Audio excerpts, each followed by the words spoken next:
The provided real story is a powerful historical narrative about post-emancipation Virginia, detailing how slavery persisted in hidden forms through debt peonage, violence, and isolation.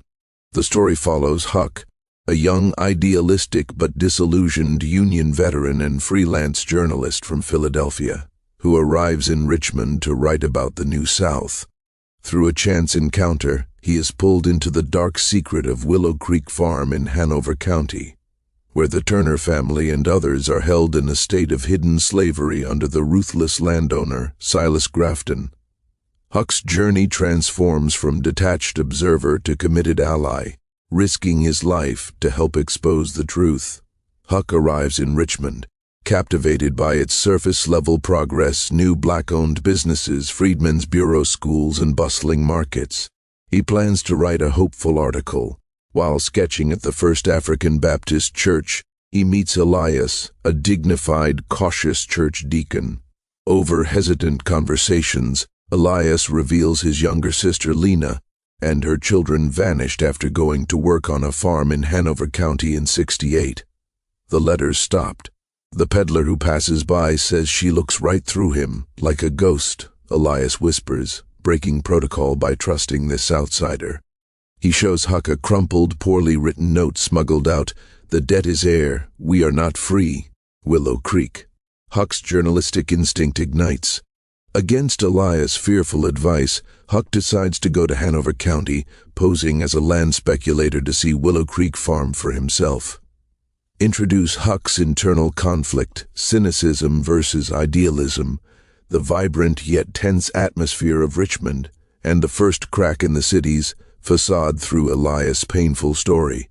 End with Huck purchasing a horse and riding west, the city's lights fading behind him, heading into the unknown countryside. In Hanover, Huck finds a wall of silence. White locals are politely hostile. At a sparse general store, he is aided by Martha, a poor, white widow whose son died at Gettysburg. She sees his Union Army pin, and in a moment of shared, quiet understanding, warns him, ask no questions about Silas Grafton's place. What eyes don't see, the heart don't grieve over. She draws him a hidden map to a ridge overlooking Willow Creek Farm. From this vantage point, Huck witnesses the scene. Black men under armed watch in tobacco fields, women carrying water, children stacking wood. It's not a bustling plantation, but a quiet, efficient prison. He sees a woman, Lena, being roughly jerked by the arm by a foreman. Huck is sickened. That night, back at his boarding house, Hess visited by the local sheriff, a former Confederate with cold eyes, who casually suggests his business in Hanover might be concluded. The threat is clear. Build suspense through Huck's reconnaissance. Develop the moral courage of a side character, Martha. Create a visceral, shocking visual of the hidden farm. End with a direct threat from authority, raising the stakes. Undeterred, Huck concocts a bolder plan. He returns to Richmond and convinces Elias to arrange a secret meeting with Benjamin Turner, Lena's husband, who escaped Willow Creek 6 months prior and has been living in hiding. Benjamin, a man etched with trauma, recounts the system in devastating detail: the fictional debt ledger, the punishment shed, the children taken to the big house as hostages to ensure parents' compliance. My boy Micah, Hez 10, he can't read his name, thinks the world ends at Grafton's fence, Benjamin says, his voice breaking. Huck makes a bargain. He will get a message to Lena and Micah, proof they are not forgotten, and scout the farm's routines. In return, Benjamin will guide him and provide names for a report. Huck returns to Hanover, and with Martha's help, leaves a concealed cloth bundle with 2 carved wooden birds, a signal from Elias, and a scrawled word hope near the creek where the women wash clothes. Emotional power of Benjamin's testimony. The risky plan. Creates narrative tension. The act of leaving the signal bundle is a small but potent act of defiance. End with Lena finding the bundle, her fingers trembling over the wooden birds, a tear cutting through the dust on her cheek. The signal works, but it triggers crisis. Micah, emboldened, whispers to another child about the message from Uncle Elias. The whisper travels, and a terrified child confesses to the foreman. Grafton, paranoid, orders a lockdown and a brutal interrogation. Lena takes a savage beating to protect Micah, refusing to reveal how she got the birds. Huck, watching from the ridge, sees the violence and is consumed by guilt.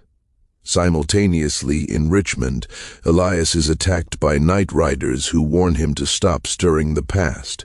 The church is vandalized. Huck realizes his actions have put everyone in danger. He confesses his failure to Benjamin, who surprises him.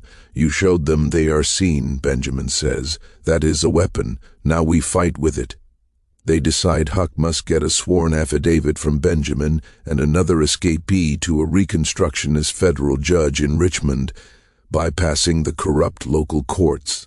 Consequences of resistance raise the stakes to life or death. Huck's guilt and character growth. The shift from passive observation to active, dangerous alliance. End with Huck and Benjamin riding through a thunderstorm toward Richmond, documents sealed in oilskin, knowing Grafton's men may be hunting them. In Richmond, they find Judge Morrison, a weary but principled man. He reads the affidavits, his face grim.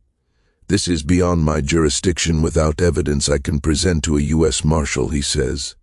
He devises a plan. Huck and a trusted Freedmen's Bureau agent, Abigail Clark, a fierce black educator, will return to Willow Creek with a decoy order to inspect the school-age children, a ruse to get inside and witness conditions firsthand.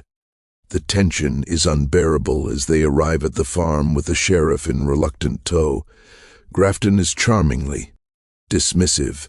Abigail skillfully separates the children to assess their learning, while Huck distracts Grafton. In a cabin, she sees the punishment shackles, the empty bowls. Micah, brave, whispers to her, "My mama can't read. But I remember Uncle Elias' psalm. He recites it perfectly. It's the proof." As they prepare to leave, Grafton's demeanor shifts. He knows they've seen too much. "Accidents happen on these roads," he tells the sheriff as their wagon departs. High-stakes legal and procedural tension. The introduction of a strong ally, Abigail, the emotional climax of Micah's recitation, a nerve-wracking exit under explicit threat, end with their wagon racing down the dark road, hearing the sound of pursuing horses behind them. A desperate chase ensues. Huck, Abigail, and their driver evade capture by hiding in a swamp guided by Benjamin, who anticipated the ambush. They return to Richmond, where Judge Morrison immediately dispatches telegrams to Washington and summons a U.S. Marshal. A multiracial posse of churchmen, Union veterans, and the Marshal rides to Willow Creek at dawn. They find Grafton burning ledgers, but they seize others. The physical and psychological evidence is overwhelming. The families, including Lena and Micah, are brought to Richmond under federal protection. The newspaper article Huck writes, titled "Willow Creek, Slavery's Whisper in the Heart of Virginia," runs in northern papers and a brave Richmond paper. It causes an outcry. In the final scene, Huck stands with Elias, Benjamin, Lena, and Micah outside the church. Micah holds a slate. "Will you teach me to write my name?" he asks Huck. Huck kneels, guiding the boy's hand. "M-I-C-A-H, he says as the letters form shakily on the slate. Freedom, they all know, is a long road, but the first, hardest step breaking the silence has been taken. This story is just one whisper from the shadows of our past. If you were moved by Micah's struggle, if you believe these stories must be heard, please share this video. Subscribe to Tales of Slavery for more true stories of resistance, resilience, and the long fight for freedom. We are the ones who must remember. Click the bell so you never miss a story.